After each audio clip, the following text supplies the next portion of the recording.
when people are traumatized, a number of things happen. One is they begin to feel themselves as deficient, because children are narcissistic. And I don't mean that in the sense of any pejorative implication. What I mean by that is they think it's all about them. They think everything's about themselves. So when good things happen to a child, the child will assume, hey, I must be great, because look at all these great things that are happening. But if bad things happen to a child, if the child is yelled at, or beaten, or sexually abused, or told to go to their room when their parents don't like their behavior, or the parents are just depressed, or unhappy, or stressed, traumatized in their own life, the child thinks these bad things are happening because I'm a bad person. So then you have low self-esteem.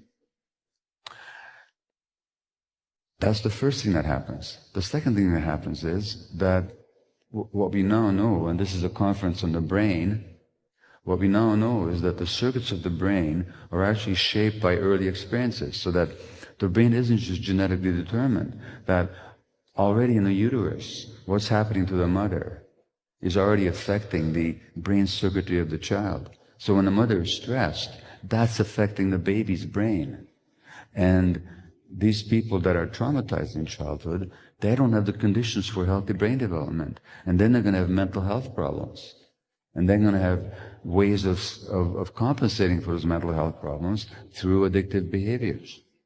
So whether we're looking at the low self-esteem, whether we're looking at the brain physiology, whether we're looking at the spiritual isolation of how alone the addict feels, that it all goes back to what happened early in childhood. It's just a compensation. It's not a healthy compensation. It creates more problems. But where did it begin? It began with suffering of the young child. Now, as I said, everything I've seen, whether it was cancer, multiple sclerosis, or mental illness, or addiction, begins with childhood issues. Well, how can cancer begin with childhood issues, you ask yourself? A Canadian study showed that when children are abused, when they grow up to be adults, the risk of cancer goes up nearly 50%.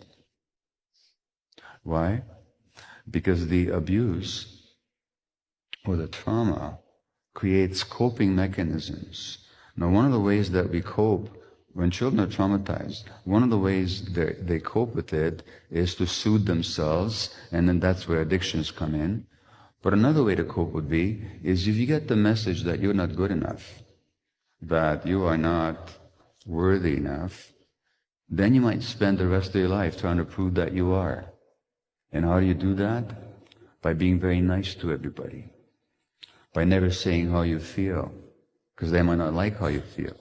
By never expressing healthy anger when somebody's crossing your boundaries.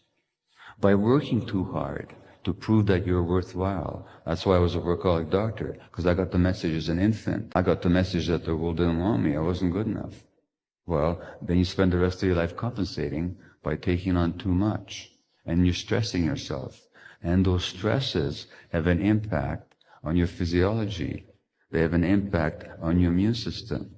They have an impact on your cardiovascular system, on your heart, on your nervous system. They can cause disease. So most diseases that most of my colleagues, the physicians, think they're just random, arbitrary diseases, they're not random or arbitrary at all. They're the result of life-strong stresses that result from a child's attempt to compensate